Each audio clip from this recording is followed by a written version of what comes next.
Hoy nos encontramos en el Alto de la Virgen, un lugar de gran importancia para el territorio, ya que ha sido a lo largo de los años un lugar de peregrinación y que hace parte también del camino indígena o camino prehispánico que se encuentra en el territorio.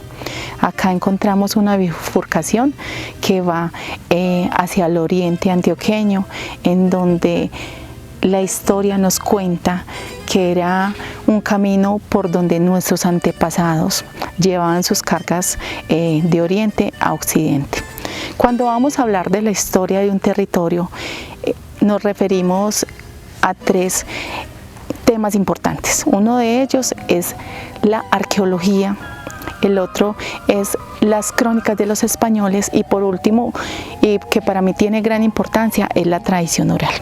Según las investigaciones arqueológicas que se han hecho, el camino es un camino, como bien su nombre lo dice, prehispánico, que está antes de la llegada de los españoles, un camino en piedra, en donde Jorge Robledo en su llegada y sus cronistas relatan que era un camino de peña tajada, más ancho que el de Cusco en Perú. Hablan de que llegaron a este lugar, hicieron unas 3 llegadas a este lugar y hablan de que encontraron construcciones grandes, también encontraron cultivos, pero nunca hablan de haber encontrado alguna población alguna. Es por eso que no sabemos con exactitud cuál era el nombre de los indígenas que habitaban la zona. Si hablamos de la tradición oral, las personas siempre nos cuentan, las personas mayores del territorio nos cuentan que era un camino, que era el único camino que servía de paso hacia Medellín, hacia el occidente. Entonces, a mediados de 1900, en donde Santa Elena fue gran productor de flores, que inicia como toda la cultura silletera, las personas iban en este camino hacia Medellín para luego vender sus flores y luego regresar con los insumos para sus casas.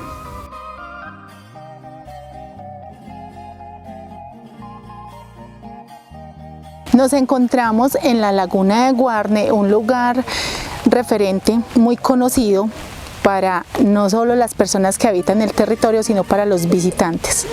Un lugar desde la tradición oral que cuenta muchas historias. Dicen que la laguna surgió a partir de un día que había una procesión, entonces estaban haciendo allí como una fiesta y pasa el cura en su procesión y las personas no hicieron ese silencio que se debía hacer y él echó una maldición y en ese momento se hunde la casa que había en ese entonces y surge la laguna. También es un lugar en donde está el Alto del Camino, que si bien veníamos desde el oriente, es un espacio que donde vamos subiendo y llegamos acá, o desde occidente lo mismo, es un espacio donde el camino sube y se encuentra acá, es una parte plana, con mucha historia, cuentan que acá hubo también al lado, al fondo, había una cantina que llamaban La Cartuja, que todavía personas del territorio la mencionan, muy al lado del camino, a la que no se le han hecho investigaciones tan a fondo para conocer en realidad su origen, pero sigue siendo un lugar muy conocido. Su nombre, la Laguna de Guarne, aunque quede ubicada en el corregimiento de Santa Elena, porque como habíamos hablado, este camino era el único que comunicaba a Medellín con Río Negro, entonces todo el paso se hacía por acá y las personas tenían siempre la creencia de que este lugar pertenecía a Guarne. Pero a partir de que Santa Elena fue declarado corregimiento desde 1987, estos predios ya quedaron, se sabe que pertenecen a Santa Elena, pero la laguna sigue teniendo su mismo nombre, es la Laguna de Guarne.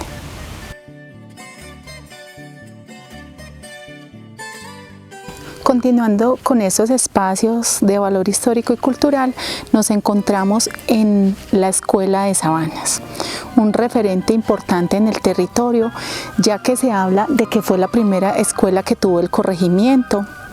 Ese dato es del año 1915 aproximadamente, en donde se habla de que habían 35 niños y 35 niñas estudiando en este espacio.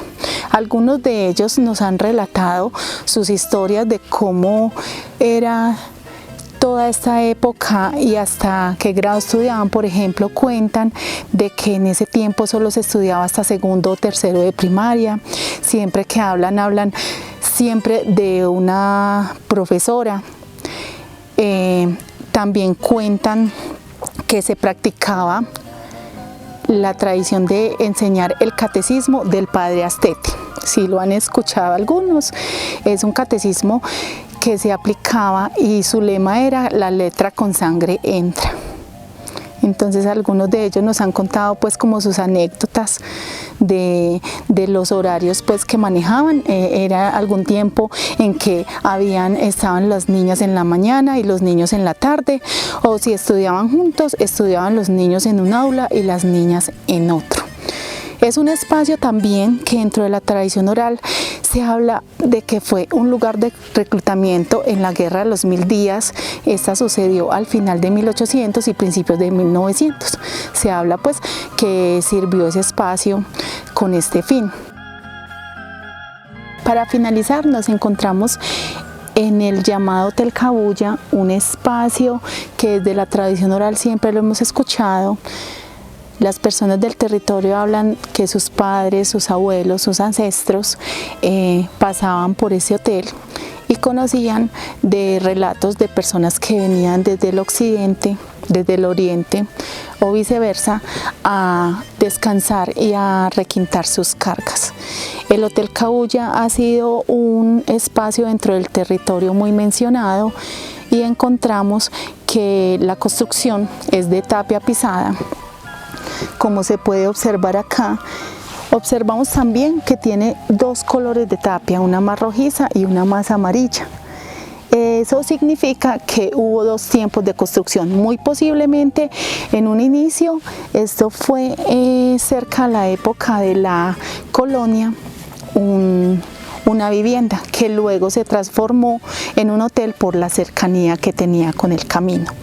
Si nos vamos a una época más actual, se deja de hablar de todo este paso del Hotel Cabuya como a finales de 1800 y principios de 1900. La razón muy posiblemente fue la construcción de la carretera Santa Elena. Entonces se abandona todo este tramo del camino, que era el que comunicaba a Oriente con Occidente y viceversa, y era el único paso para las personas que se podían comunicar de Medellín hasta Río Negro. Es ahí donde dejan de ser la centralidad toda esta parte de Piedras Blancas y la vereda de Mazo para convertirse en el centro del territorio, lo que hoy conocemos como el Parque de Santa Elena. Para concluir, les quiero hacer una invitación a conocer estos espacios de interés arqueológico y cultural que están conectados con todo el tema de la cultura silletera, que va más allá de la siembra de flores y el desfile de silleteros. Es también conocer que hay una red de caminos, unas construcciones que se han transformado en el territorio, y toda esta historia se entrelaza en una historia que va de generación en generación y que estamos llamados a cuidar y a conservar.